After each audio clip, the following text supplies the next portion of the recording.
Anything else that came out of your discussions? And I really love this behaviour-specific feedback, but we can't provide that unless we have that language ourselves in our school. Going back to what we said earlier about the depth of knowledge that teachers need, the consistency of understandings across the school, and then being able to express that clearly to our students so they have the language and the conceptual understanding that goes with it. Is that making sense? Okay. Any other? Helen's laughing at me there. Lorraine, can I yes. pick up on that point of text selection that on yes. teaching phrasing, teaching fluency, phrasing for children, is that it really needs to be on a familiar text that you don't give a child a losing text. Yes. Yeah. Well, familiar text and easy text, and we're going to brainstorm, okay, what's the actual teaching going to look like? And that's exactly one of the elements that need to be in place, because it matches what our instructional purpose is with what our actual practice is. Okay, the last one, which is really hard and small to read, but it does have some really interesting information. Some insight from this one? We said that it basically just showed you a scale for assessing fluency, the factors that are necessary for yeah. assessing the fluency. There are two scales. There's one that looks like this that you'll get, and then there's another scale. And what's on the scale that you have in front of you? The rate, phrasing, intonation, pausing and stress. And this is from the work of Fountas and Pennell, and they actually give a description. They say, for instance, phrasing. Phrasing refers to the way readers put words together in a group to represent the meaningful units of language. Phrased reading should sound like oral language, although more formal. They give, for stress, for instance, stress refers to the emphasis readers place on particular words using a louder tone to reflect the meaning as speakers would do in oral language.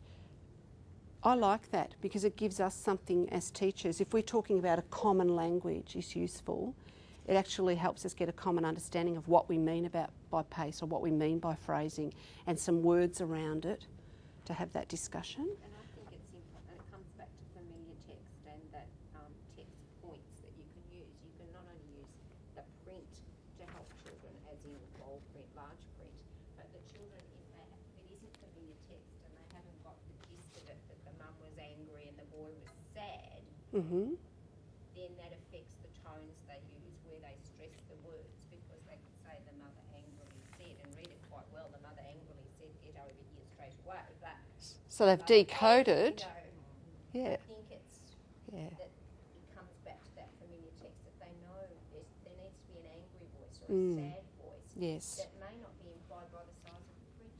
And so it's not just size of print. It's actually reading punctuation. Yes.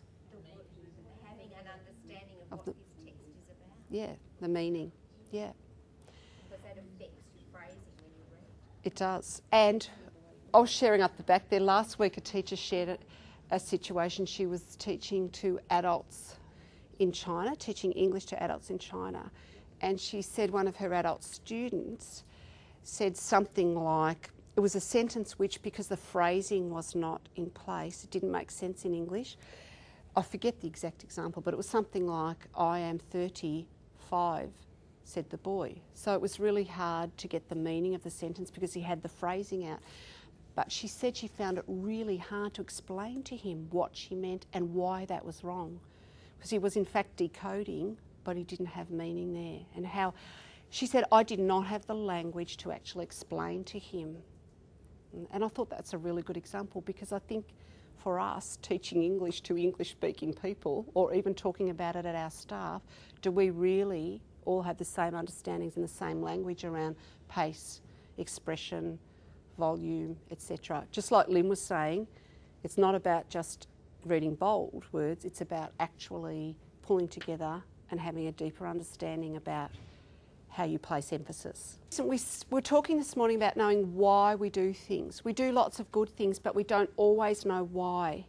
And theory shows very, very clearly that the reason it's worth spending time on fluency is it has a direct link to comprehension.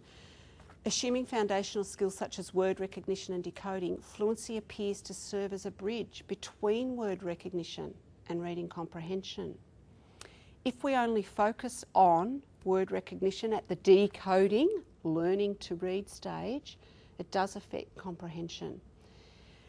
And the way that it works is because fluent readers can identify words accurately and automatically, it leaves them free to focus on the comprehension and the meaning. It's so simple, isn't it, when we think about it, and so obvious, and yet is there a true awareness about that amongst teachers? They can make connections among the ideas in the text and between the text and their background knowledge. In other words, fluent readers recognise the words and comprehend at the same time. And less fluent readers focus their attention on the word recognition, and therefore they have insufficient attention to devote to the comprehension.